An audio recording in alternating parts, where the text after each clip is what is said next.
Increasingly, a lot of us seem to have this feeling that we are falling behind in life. There is this feeling that other people are already ahead of us, like they've figured out what to do with their lives, they've got the perfect career, they've started their business, they've gotten married, they've started a family, and I am still not hitting those little milestones that I'd set for myself. Now, this feeling of feeling behind is often the result of something called mimetic desire, which is what Luke Burgis talks about in this book, wanting the power of mimetic desire in everyday life. And so we're going to be breaking down some of the insights from this book in this episode of Book Club, the ongoing series where for the last 5 years, I have been distilling and discussing highlights and summaries from some of my favorite books.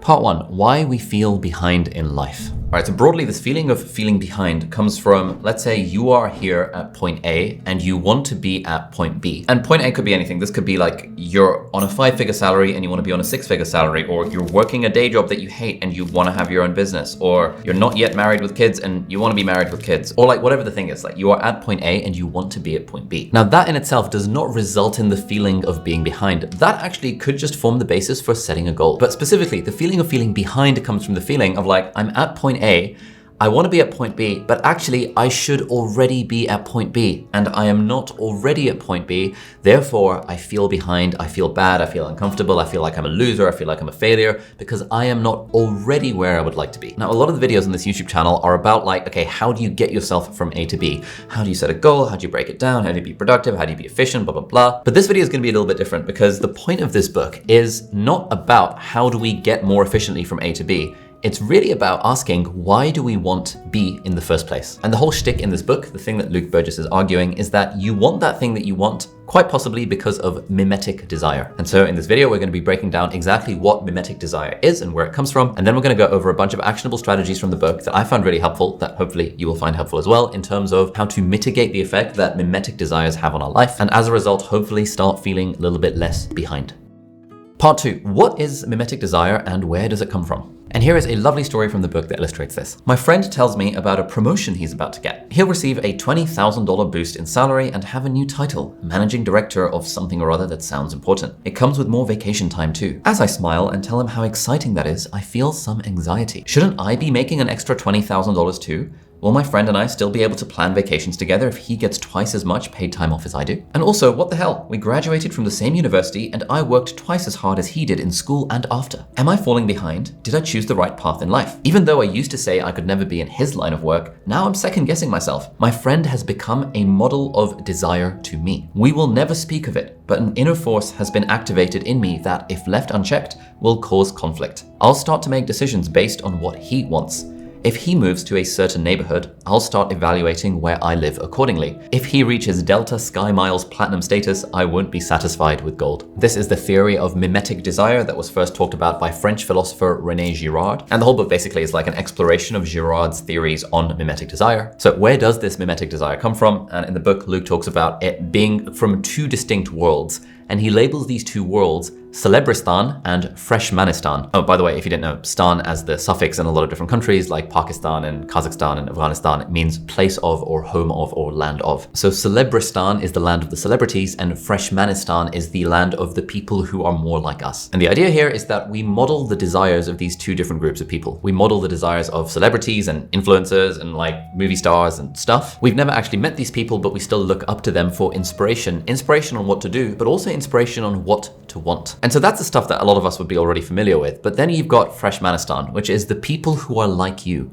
the people that you went to school with, your neighbors, your parents, your family members, your cousins. We form models of mimetic desire based on what these people around us want. And generally it's this category that causes us to feel behind. Like you probably don't feel that behind because you're not as rich as Kim Kardashian. I suspect Kim Kardashian's not someone that you're looking to as a model of like, oh, I should be here. But you might be feeling behind in life because your neighbor or your friend or your cousin or that person you went to university with is making more money than you are, or has a fancier business, or seems to be more fulfilled, or seems to have a more fulfilling marriage or whatever based on their social media feeds or whatever the thing might be. And in a way, we are directly competing against the second group of people. When they are doing things and we feel like, oh, I should be there already and I'm not, like everyone around me seemingly is getting that promotion at work. That is a profound model for mimetic desire and contributes to us feeling bad that we are behind. And by the way, if you are enjoying this video, then you might like to check out Brilliant, who are very kindly sponsoring this video. If you haven't heard, Brilliant is a wonderful learning platform which I've been using for the last 5 years and I absolutely love it. Now, one of my gripes with the education system is that in general, we are taught to passively consume stuff. But there's actually a bunch of research studies that show that this is a very ineffective way to learn. And what's much more effective is to learn by doing. That is where Brilliant comes in. They've got thousands of interactive lessons in maths, in science, in programming, data analysis, and AI. And the interactive nature of these lessons means that you're doing rather than just consuming, which has been proven to be 6 times more effective than just watching lecture videos. They've got a first principles approach to learning, which helps you build understanding from the ground up in all these various different subjects.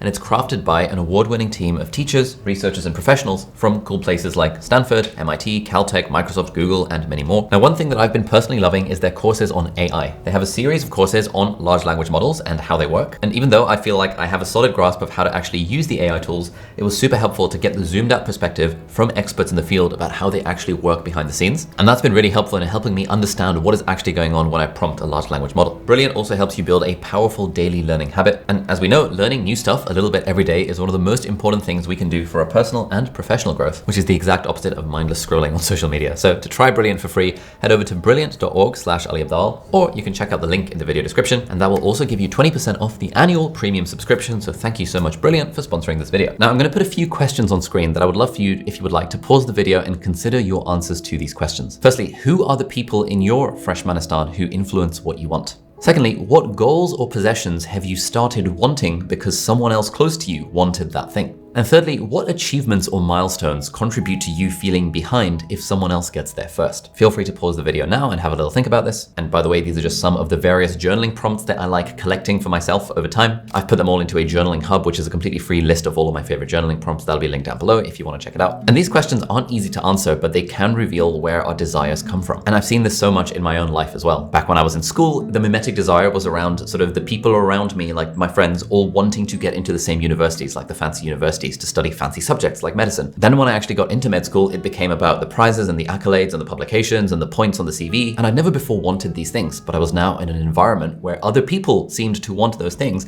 And so I, without thinking about it, modeled their desires. Like, oh, that person's going after those publications.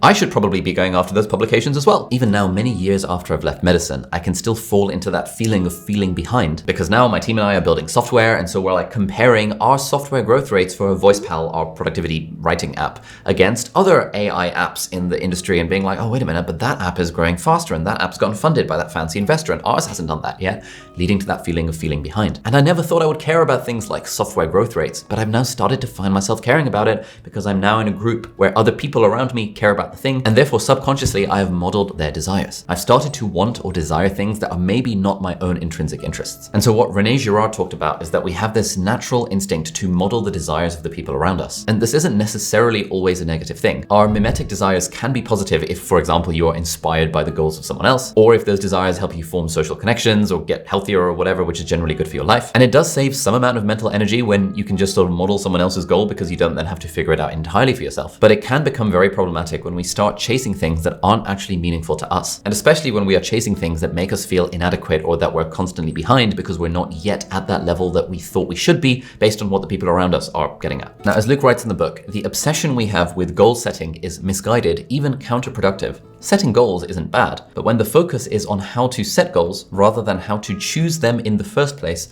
goals can easily turn into instruments of self-flagellation. And the important thing to recognize here is that the things that we want shape the goals that we aspire to, which completely changes our actions and our feelings. If, for example, I grew up in Palo Alto and I found myself chasing the desire to build a billion-dollar company, that desire to build a billion-dollar company is going to shape the goals that I set for myself. And the goals that I set for myself are going to shape literally my day-to-day actions and also my feelings. Because if I'm 30 and haven't got a billion-dollar company yet, I will feel bad. I will feel behind in that context. The goals that we choose to set, which form from the desires that we have, are so incredibly important. And so this idea that goal selection is in many ways more important than goal achievement. This is partly why I spend so much time journaling and really trying to get a sense of like, what do I actually want? And to what extent is what I want modeled with my own authentic desires versus just what other people around me want. This is a big part of the vision component of Life OS, which is my productivity course. More details down below if you want to check it out. But it's really the sense that if you change the destination that you're aiming towards, it drastically changes the journey that you're on. And our choice of goals is ultimately dictated by our desires. And so that brings us on to part 3. How do we actually chase meaningful desires? Now, strategy number one that I took away from the book is to identify thick versus thin desires. So in the book, Luke talks about thick desires as being kind of like layers of rock. So these are solid and they are enduring and they are deeply embedded in who you are. These are the sorts of desires that you've probably had for a long time, maybe even since childhood. These desires don't change easily. You've had them for a long time and they probably give you a sense of deep fulfillment when you're pursuing them. And we can contrast that with thin desires. These are more like the surface layer desires that we find ourselves wanting primarily because someone else around us that we respect or who's like our neighbor in some capacity, because that person wants that thing. So we find ourselves wanting that thing as well. The easy example I see for this in my own life is that I've always had a thick desire to be interested in teaching. I always liked teaching when I was even when I was like 7 years old. I'd be helping kids who were like 6 with their homework and kids in my class and all that stuff. Then when I was 13, I started teaching at this like maths and English study center, and that was really fun. And then when I was 16, I started doing private tutoring. And then when I was in med school, I was helping younger medical students, and I started a business all about teaching. And ultimately, when I created this YouTube channel, like the thing that brings me fulfillment from it is the fact that I can read a book and share my insights from it and just, share it with people. And that's kind of teaching and that's kind of fun. And so for me, the desire to teach in that sense is probably a thick desire because it's been with me for a very long time and it hasn't changed very much. But then there are all these other thin desires that get painted over the top. For example, I often go to the US to take part in these like entrepreneurship conferences and to give talks and to go to these masterminds. And when I go to these events, I often feel like the brokest person there because there's all these people around me who have way bigger businesses and are making way more money. And then I find myself having this desire to be like, I want to get our business to $10 million in revenue and I want to do this and I want to do that. And my team knows that whenever I come back from the US and like start making plans for the business, to basically ignore everything I say for a full 72 hours, because generally within about 3 days, that desire to have a bigger business and like make more money and have a bigger team,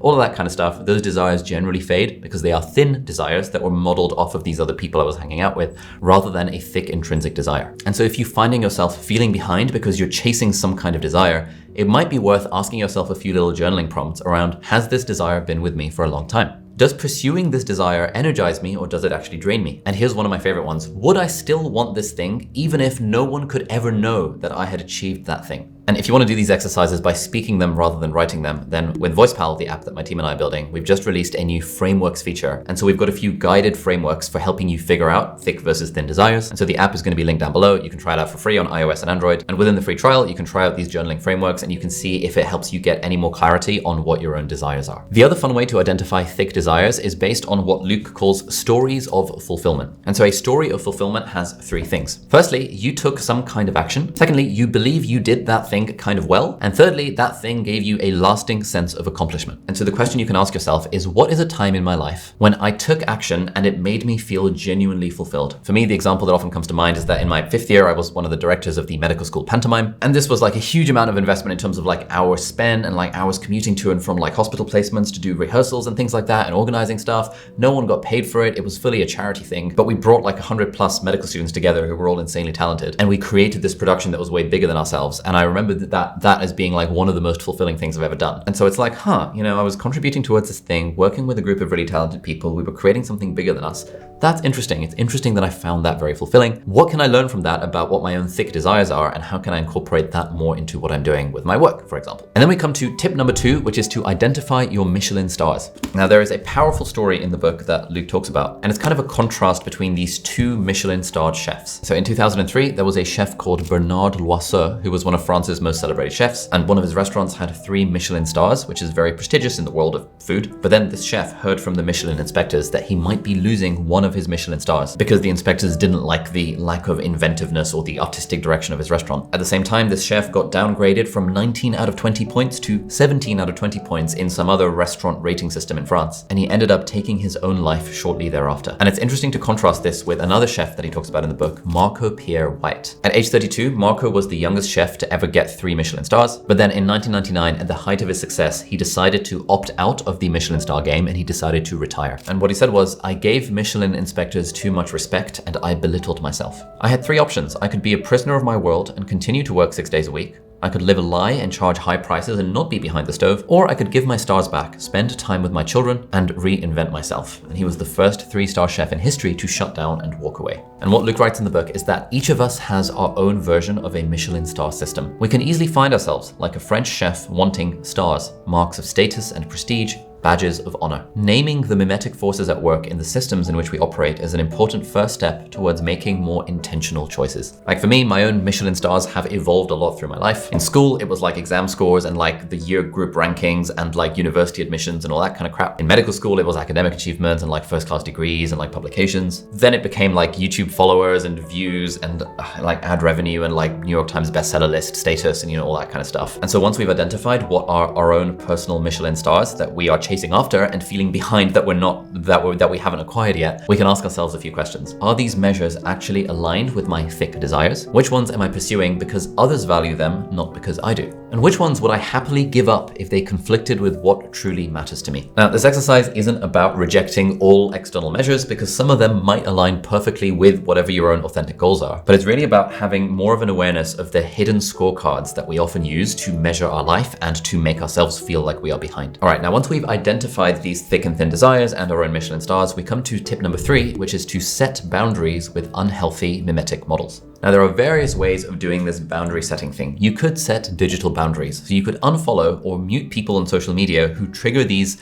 unhealthy feelings of inadequacy or unhealthy comparison. There are various people, for example, who I used to follow in the world of entrepreneurs who show off flashy cars and flashy watches. But after reading this book, I decided to unfollow a bunch of them because I know it is not good for my soul and for my life for me to start wanting fancier cars or fancier watches. I'm perfectly content with my Apple Watch and my Whoop band, and I really do not need to even see any content about the world of like $10,000, $100,000 watches. I have friends, for example, who follow this content around cars and watches, and because they follow the content, they're interested in the thing, they desire, I don't know, the latest Porsche, whatever the thing is, or the latest Lamborghini, whatever the thing is, or the latest Patek, whatever the thing is. And they have more of a sense of feeling behind because they have not yet acquired these symbols. And so in many ways, you can curate your own social media feeds. If we take it as given that the people we follow on social media are going to be models of desire, whether we like it or not, we can just choose to unfollow the people that are prompting us to have unhealthy or unwholesome desires. You could create a mental boundary. So for example, when you find yourself feeling behind, you can ask yourself, take a little bit of a pause to ask yourself, maybe journal on this. Why am I feeling behind right now? Is it because I'm chasing a desire that is authentically mine? Or is it because I'm chasing a desire that belongs to someone else?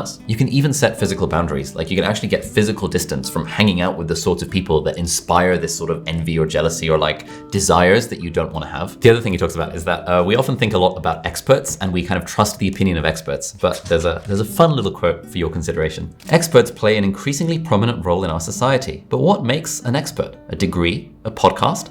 Increasingly, experts are crowned mimetically like fashion. Find sources that have stood the test of time. Be wary of self-proclaimed and crowd-proclaimed experts. And here we go. Here's a real kicker. It's less likely that experts will be mimetically chosen in the hard sciences, physics, maths, chemistry, because people have to show their work. But it's easy for someone to become an overnight expert on productivity merely because they got published in the right place. Oh, Luke, love it. Love that. And then finally, after that bombshell, we come to tip number 4, which is to create positive flywheels of desire. And this is one of my favorite ideas in the book, the idea that we can intentionally create momentum around whatever our own authentic desires are. And what he says in the book is that the choices we make today affect the things we'll want tomorrow. So the example in the book is that you could say, for example, I want to start working out because my friend started a new program and looks great. That makes me want to eat better so I don't negate my hard work at the gym. That makes me want to turn down social invites involving late nights and alcohol and unhealthy food. Therefore, I want to go to the gym in the morning instead of feeling hungover. And that means I want to spend more time doing productive work, for example. In this sense, you're taking a mimetic desire, like I want to look good like my mate does, but because the flywheel that you can create around it is positive, it will improve your life rather than worsen your life. Now, understanding mimetic desire doesn't mean that you will never again feel like you are falling behind, but it does hopefully give us the awareness to pause and ask ourselves, am I really running my own race, or am I just feeling behind in someone else's race? And the main thing I've really taken away from the book is that when we focus on our thick desires, like the ones that have been with us for years and the ones that energize rather than drain us, then that feeling of falling behind starts to go away because we're no longer measuring our life against external models and external other people's definition of success, but we are measuring it against the things that truly matter to us. And then hopefully we can use those desires as a way of setting positive goals and patting ourselves on the back for how far we've come rather than choosing to feel bad because like we're not quite there yet. If you like this video, you will definitely enjoy reading the book. I'll put a link to it down below. And related to the feeling of feeling behind is the feeling of feeling lost, which it seems like a big chunk of people who watch this channel sometimes feel. And so if you're interested, I have another book club episode where we break down the feeling of why you might feel lost in life and what to do about that, which is somewhat related to the idea of feeling behind, but a little bit different. So check that video out over there if you are interested. Thank you so much for watching, and I'll see you hopefully in the next one. Bye-bye.